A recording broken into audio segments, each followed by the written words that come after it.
The squall came hard across the mesquite, beating the tin eaves of the mess hall while Lucia Belandi waited under the enemy alien sign with rain on her papers. She was 17, a violinist from Genoa by way of a Texas rail spur, and the word interned blurred where the water struck. Inside a cook dropped a dense ball of ground beef onto a cast-iron griddle. The sound made the room flinch, hail on metal, sudden and jubilant. Fat leapt. Onions surrendered. A steel press hissed like an engine cleared for takeoff, and the smell pushed warm as a hand across the threshold. A private opened the door with his shoulder. Steam rolled out and found Lucia like a memory she had never had. She learned the vocabulary by ear. Hamburger, mustard, pickles. Red points, the clerk said. OPA ration math that governed meat even here. Proof that abundance could be disciplined without apology. The military police at the door wore khaki with the fit of habit. One of them, Sergeant Walt Ramirez, checked a clipboard that made order out of weather. He was an Army Mess NCO on inspection orders, bound for Indiana, where the stockade fences were built like bridges and the kitchens ran on time. Lucia's mother would have scolded the waste, the scrapings, the onions abandoned to the bin when the bell rang.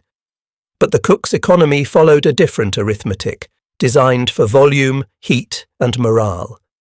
Trays slid on steel rails, coffee rolled at a steady boil. A private wiped the line between every squad so the rhythm never broke. Ramirez watched with a rangeman's eye. Temperature, cadence, throughput. A good kitchen was a metronome. Keep the beat and the day holds. She wasn't a prisoner of war. The forms said Department of Justice internee, family case, not army custody, not Geneva articles. Still, offence was offence, and the smell of beef felt like contradiction turned into welcome. In the barracks, somebody laughed and coined a headline that would outlive the facts. The Italian girls can't get enough of those hamburgers. It was imprecise and a little cruel, but pointed at a larger truth. This country could feed even the people behind its wire. Ramirez signed his inspection sheet with the neatness of someone who believed that the right signature could keep a war fed. Outside, the rain drilled the mud into a low steam. Inside, the hamburger steamed into Lucia's hands, impossible and immediate. She bit down and felt the bun collapse, the salt bloom, the fat carry flavour like a message sent with certainty down a wire. For the length of that first bite, America tasted like heat and timing and casual plenty, and she understood only this: whatever else happened, the kitchen would arrive on time. A year later, a troop train sighed into the siding and released men who smelled of salt, steel, and Tunisian dust. Italian prisoners of war, Regio Esercito patches scuffed, faces burnt into planes, filed beneath six-sided towers that watched without blinking. 2 belts of barbed wire split the spring light. Searchlights on idle mountings traced pale ellipses on gravel like moons waiting for night. The compound spread to a measured horizon, 45 acres staked and plumbed, capacity near 3,000 at a time, the sort of symmetry that made discipline look effortless.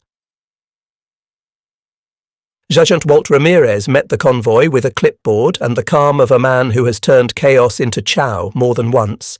He counted field ranges, grease traps, coffee urns, and 50-gallon drums of sterilizer that promised a stainless war. The guards on the catwalks cradled M1 Garans, muzzles at rest, bayonets sheathed, authority expressed in drill rather than dramatics. On the gatehouse wall, the 1929 Geneva Convention articles were typed and tacked: calories, medical care, labour limits, law posted where everyone could read it. Among the new arrivals, Carlo Rinaldi, a stonemason's son, studied the symmetry with professional respect. The stockade's geometry felt like a chapel turned inside out. Angles, load paths, diagonal bracing. He found the chow line by the smell of onions. The canteen sold coffee for tokens stamped with an eagle and a hamburger bigger than his fist. Meat at. Noon in custody in a country that treated abundance as an oath. In the barracks that night, he laid a tiny chisel in his footlocker and told himself that stone and bread both required patience and heat. Ramirez set the kitchen tempo. He clocked the cycle. Patties down at 0, flip at 1:30, plate at 3, next pan ready at 4. 11 minutes per platoon, 44 for a company. He said it like a sergeant calls cadence, not to impress, but to keep oxygen in the day. If you drive heat into iron and iron into meat at the same rate, he told the crew, nobody waits, nobody cools, nobody fights their hunger. The guards nodded. A fed camp is a quiet camp. By evening, the searchlights tested their arcs, milky blades cutting dusk. Towers stood like stern uncles at a family table. Carlo lay back and listened to the griddle sing through the wall as if the skillet were a foundry working second shift. He realized he was waiting for that sound without meaning to. Somewhere between the wire and the mess hall, the war had turned into a schedule he could read. Sleep came with the promise that morning would be measured in heat, not fear. Ruth Mendel worked in a room that smelled of binding glue and hot dust, a government fragrance that suggested permanence. A War Department and OPA statistician with a taste for clean lines, she drew them across the continent with a pencil that never squeaked. On her desk, the numbers gathered like regiments. United States meat production at £46.1 billion in 1943. Civilian consumption near £154 per person in 1944, even under rationing. Refrigerated railcars routed and iced on clocks that made distance behave. The figures had the beauty of a tool taken care of.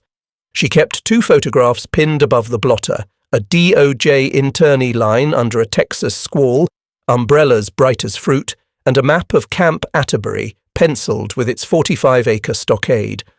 Between them, though the files were clear that one group were civilians under justice and the other were POWs under army, ran a common track, hot food on time inside the wire. On another sheet she wrote Inspection Day and circled it twice. The Geneva Articles demanded transparency. She found the pattern that transparency stabilized behavior and wrote it down as quietly as arithmetic. Ruth sketched a thought experiment to test the edges.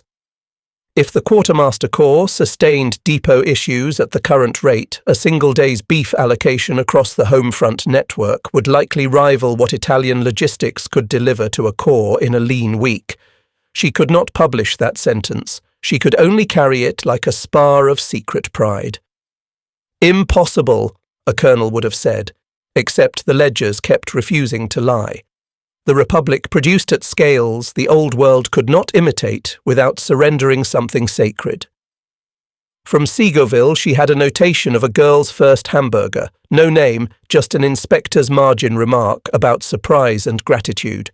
From Atterbury, a report on canteen tokens and a chapel foundation sketched by Italian hands. Ruth wrote a memo with a diplomat's caution. Humane rations were not indulgence. They were policy linked to order, labour, and the national idea. America could afford to be decent because America had designed itself to be abundant. She pushed the last column straight and stamped confidence high, the rubber impression sinking into paper with a clack that pleased her. Numbers were not romance, she reminded herself. They were proof that the same system that launched Liberty ships could season a skillet nightly and still keep tomorrow's train cold. She left the office late with ink on her fingers and the feeling of a win already banked. She tucked the pencil behind her ear and, without meaning to, timed her steps to an invisible kitchen cadence all the way down the corridor. Outside, a delivery truck rattled past with the sweet iron smell of cold beef, proof that the map on her wall was already in motion. The news came folded in an orderly's voice. Italy had signed an armistice. The announcement moved through Atterbury like a wind change. Doors opened, conversations turned, then guard dogs lifted their heads. In the mess, Sergeant Ramirez wiped the griddle to a dark mirror and recalculated his cycles as if the war's tempo had gained 1 beat per bar. The option would now be offered. Italian service units, 40 to 250 men under Italian officers, working under American supervision in depots and ports. The paperwork said labour. The practice meant throughput. Carlo Rinaldi sat on his bunk and turned his chisel over in his palm. A mason understands structure, and the wars had begun to appear: iron, paper, fuel, time. He signed the ISU papers with a careful hand, imagining the docks he would likely see. He was tired of stillness. He wanted to put his back against the weight of something that would move. In the canteen, he bought a coffee and the hamburger he had taught himself to eat without shame, and he thought of the little church he had helped plan, a field chapel drawn out of lumber and intent. Far to the south, Lucia watched the night from a train window as her family transferred toward Crystal City. She had learned the timetable's comfort: inspection day, laundry day, milk truck day, and she read the rails like a score. In the dark, she traced the silhouettes of cattle cars pushing through Texas, reefers that would likely be iced before dawn at a plant she could not name. She wasn't Army, wasn't POW, and a fence still divided the world. Yet she understood the strange equality hot food creates. The meal would come. The day would hold. In Washington, Ruth laid a transparent sheet over a depot map and penciled new arrows. The ISU program, once authorized in February, would unlock manpower without violating code, because the code was the point.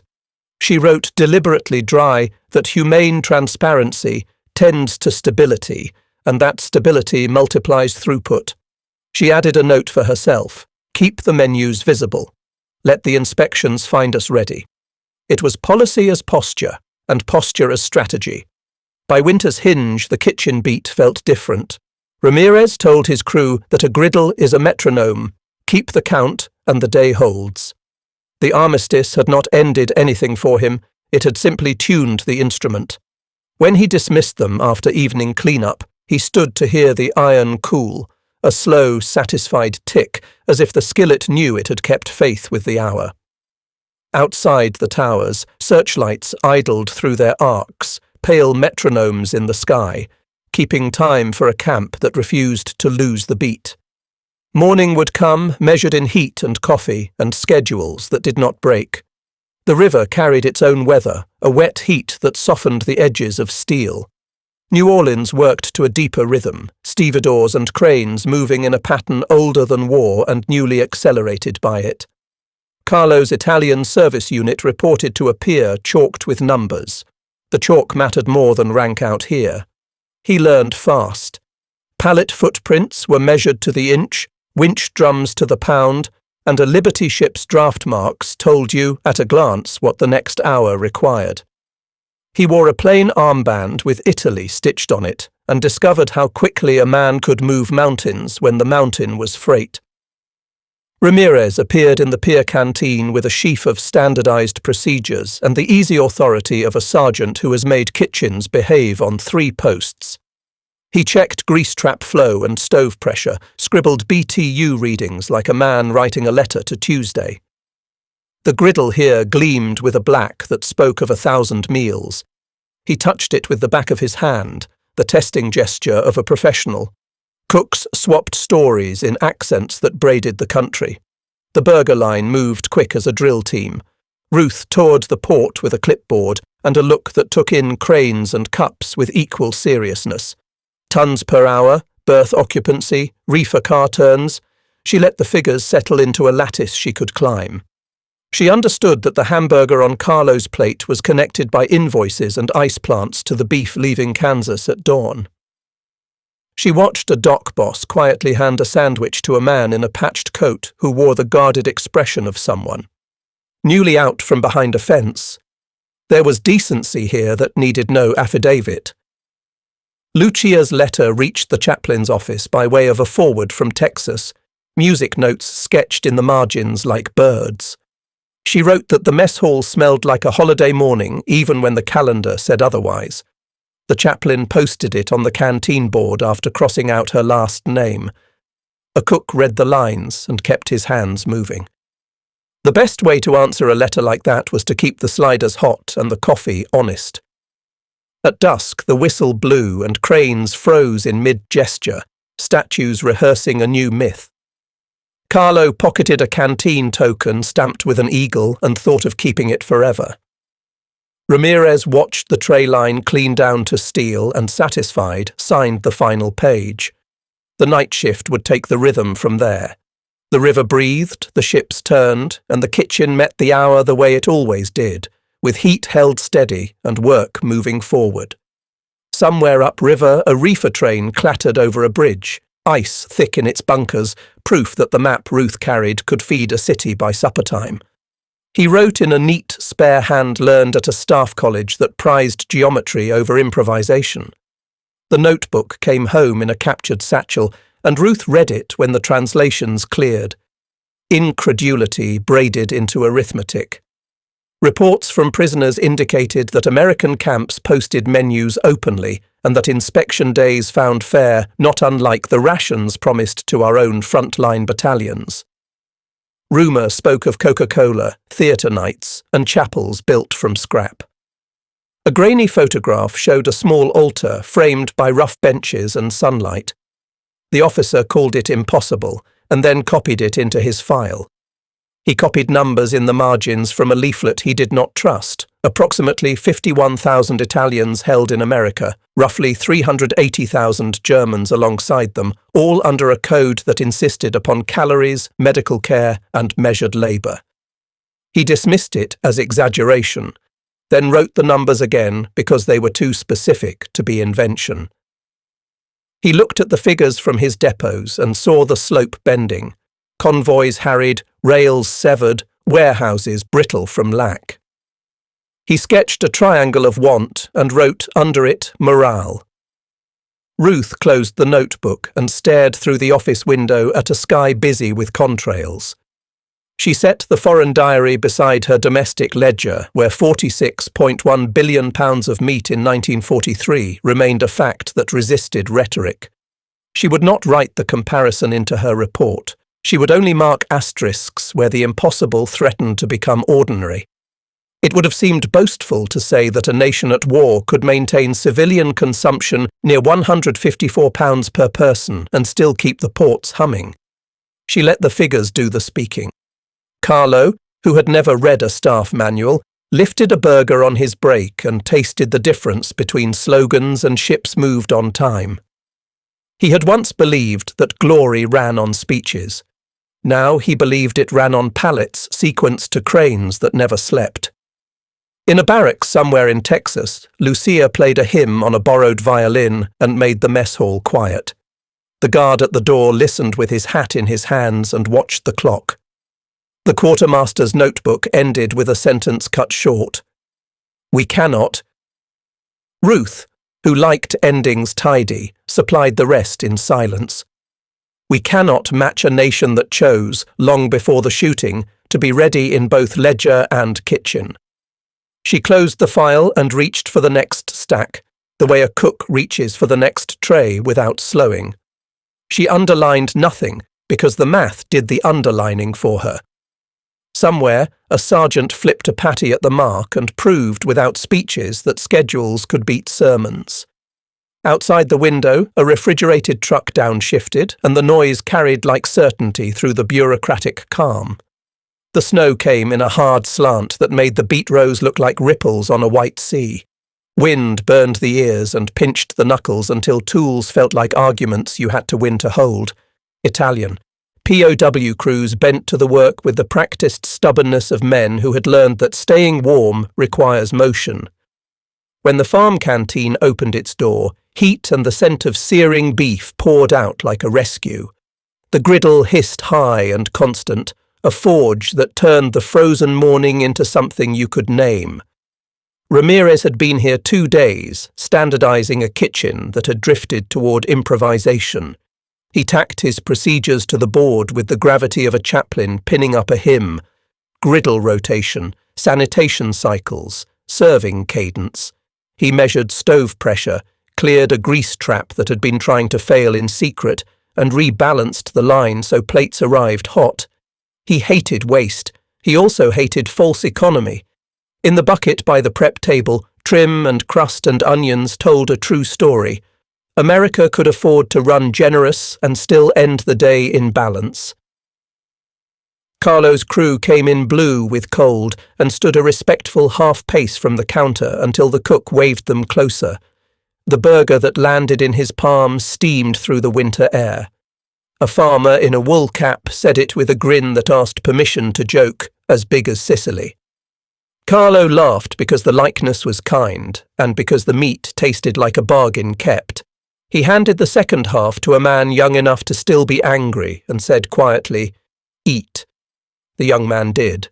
Lucia, far south, rehearsed a hymn with a handful of children in a rec hall that smelled of soap and floor wax and, faintly, onions from the afternoon meal.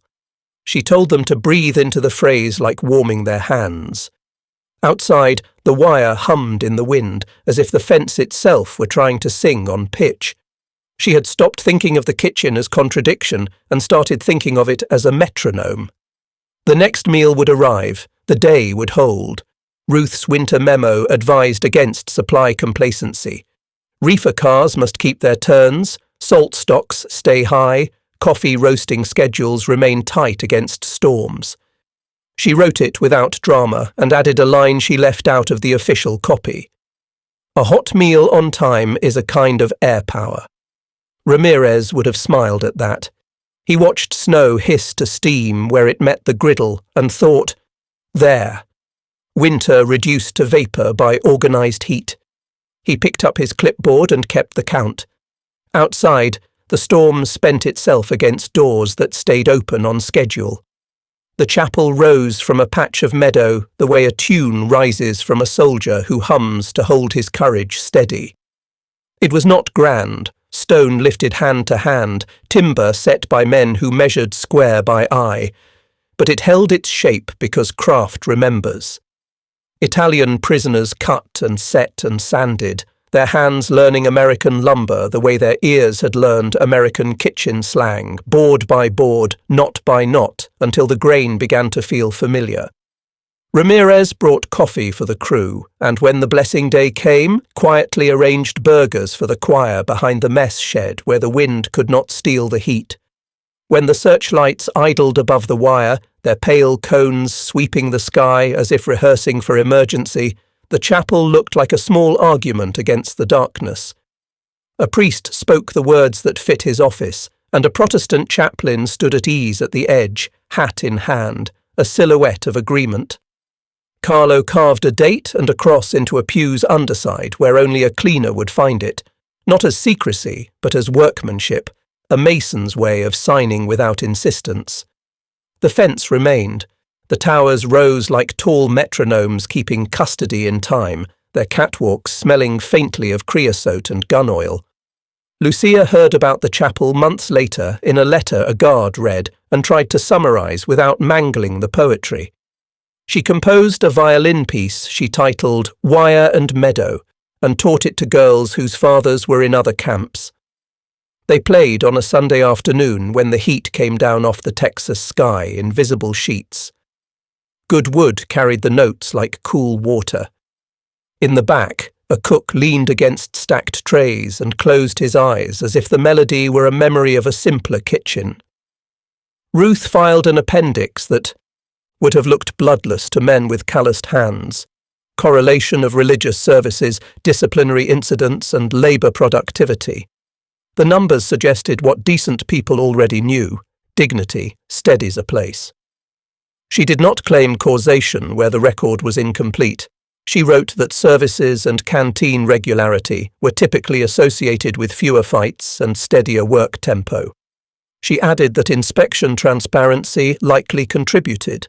She used careful adverbs, typically likely would have, because the archive was generous with ledgers and stingy with motives, and she refused to outrun the record.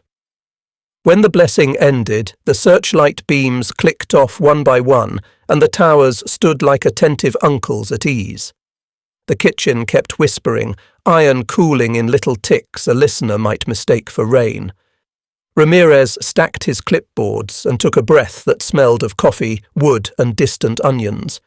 He preferred the day to end this way, with the camp quiet and something newly built standing where there had been only weather. Night settled without incident, and somewhere a guard poured another cup of coffee and listened to the chapel hold its silence like a note sustained. On Ruth's wall, a wide map took on the shine of use, edges nicked from pushpins at the cities that mattered. She drew arrows in grease pencil because it never quite dried, a reminder that schedules breathe. Boxcar dwell times fell when foremen were allowed to solve small problems without permission. Reefer cars turned on clocks that made distance a solvable equation. At the piers, cranes learned to move like hands taking dictation. In kitchens from Oregon to New Orleans, standardized procedures cut minutes into clean inches. Ramirez audited a problem mess at a training post where lunch had trailed into afternoon. He found a stove starving for pressure and a grease trap sulking toward catastrophe. He replumbed, relit, and rewrote a chart with thick arrows the cooks could read at a glance. He talked about BTUS not like numbers but like oxygen. When the second wave hit the line, plates landed hot.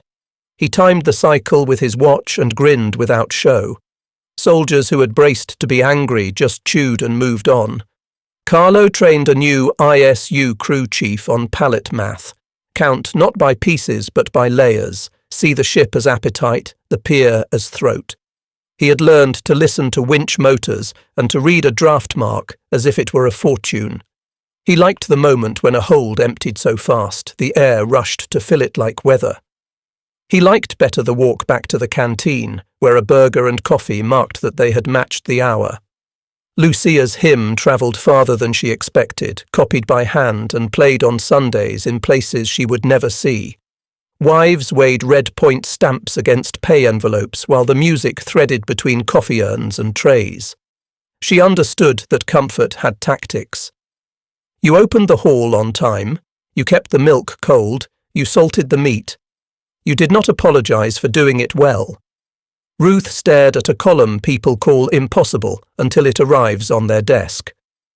Given current rates, she wrote, a single depot day would likely equal what some enemy networks struggled to move in weeks.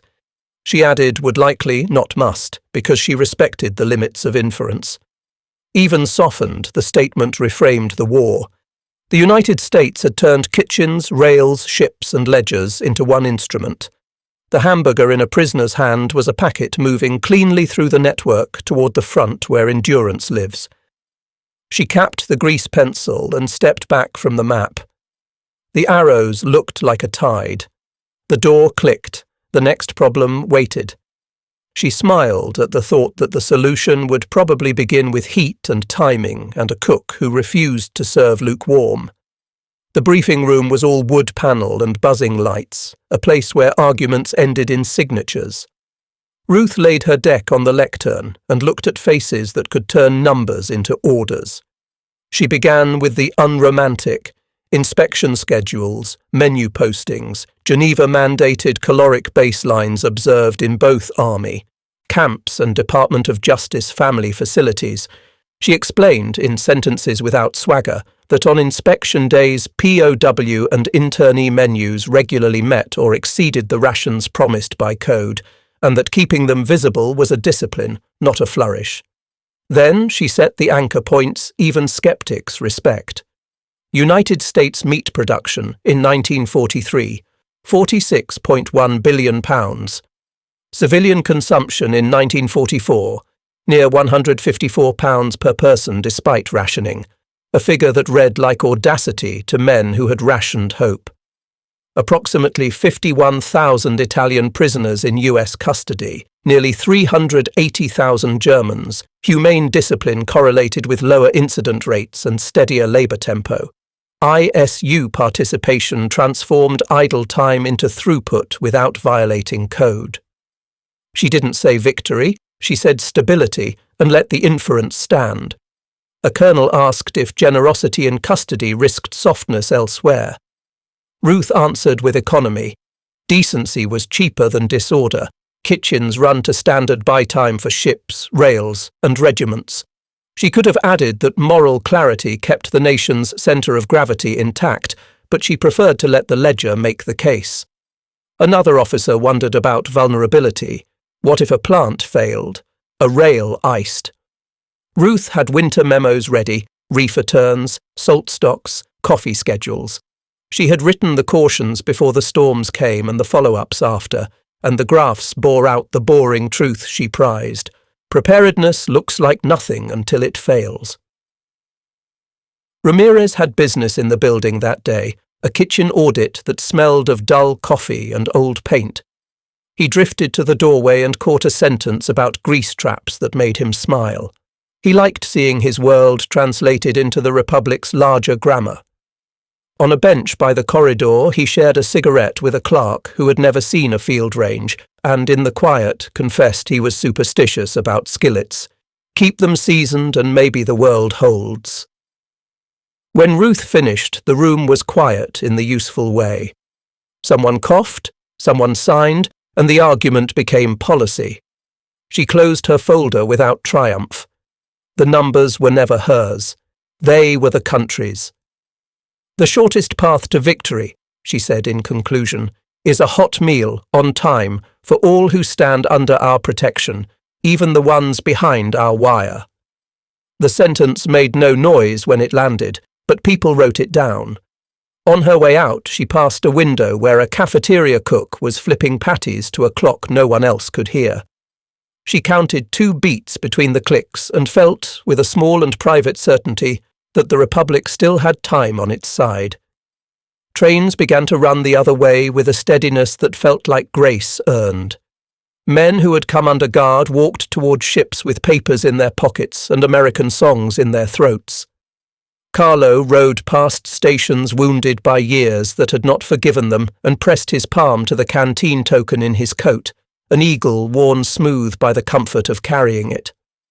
On deck he found work for his hands so the hours would not sour. Ropes needed coiling, crates needed facing, and it pleased him that he now knew how to make movement behave. Stateside, Sergeant Ramirez rotated out and left a folder of procedures that would have looked mundane to anyone who hadn't watched bad kitchens ruin good days. He kept 1 skillet, legally obtained, black as a night well kept. It rang like a bell when tapped. He took a job that kept him near heat and schedules, because men rarely abandoned the crafts that saved them. Sometimes at closing time he would season the pan and stand in the sizzle like a chaplain in a familiar liturgy.